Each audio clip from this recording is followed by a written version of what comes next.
Keputusan jangka panjang Indonesia untuk bekerja sama dengan Turki dalam bidang persenjataan kemaritiman menunjukkan komitmen kuat terhadap modernisasi TNI Angkatan Laut. Setelah Menteri Pertahanan Prabowo Subianto memutuskan untuk mengadopsi Combat Management System serta rudal anti kapal Atmaka dari Turki, maka sebagian besar kapal perang TNI Angkatan Laut akan dilengkapi dengan teknologi dari Turki. Keputusan ini mencerminkan langkah strategis Indonesia untuk memperkuat kemampuan pertahanan maritimnya dengan teknologi yang handal dan telah teruji. Hal ini sejalan dengan upaya memperbarui armada laut Indonesia yang semakin kompleks dan juga modern. Proyek besar seperti fregat Merah Putih pun juga akan menggunakan komponen buatan Turki. Hal ini menandakan kepercayaan yang tinggi terhadap teknologi Turki. Penggunaan teknologi ini bukan hanya soal efisiensi biaya, tetapi juga kualitas dan interoperabilitas yang diinginkan oleh TNI Angkatan Laut. Langkah ini mencerminkan hubungan yang semakin erat antara Indonesia dan Turki yang berpotensi menciptakan kemitraan strategis jangka panjang dalam bidang pertahanan.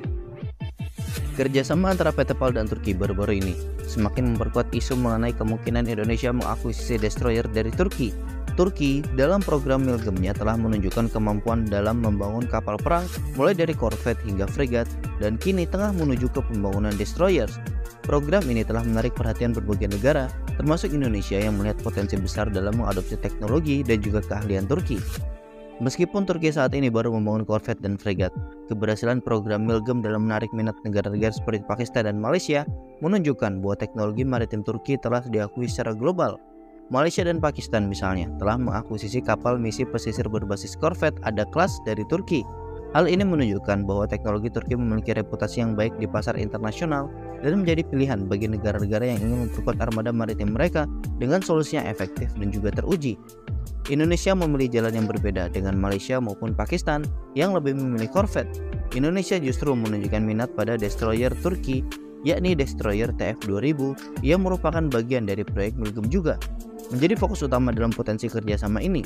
Sinyal akan kerjasama semakin menguat mengingat kesulitan Indonesia untuk mendapatkan destroyers dari negara lain yang sesuai dengan ekspektasi, terutama dalam hal transfer teknologi. Turki menawarkan solusi yang menarik bagi Indonesia yang membutuhkan destroyer canggih dengan kemampuan teknologi tinggi dan adanya transfer of teknologi yang substansial. Dengan mengadopsi teknologi Turki, Indonesia tidak hanya memperkuat kemampuan pertahanan maritimnya, tetapi juga meningkatkan kapasitas industri pertahanan dalam negeri melalui TOT. Dengan langkah strategis ini, Indonesia dapat memperkuat kemitraan globalnya dan memastikan keamanan maritimnya di masa depan. Nah, bagaimana menurut kalian mengenai berita ini? Sampaikan komentar kalian di bawah.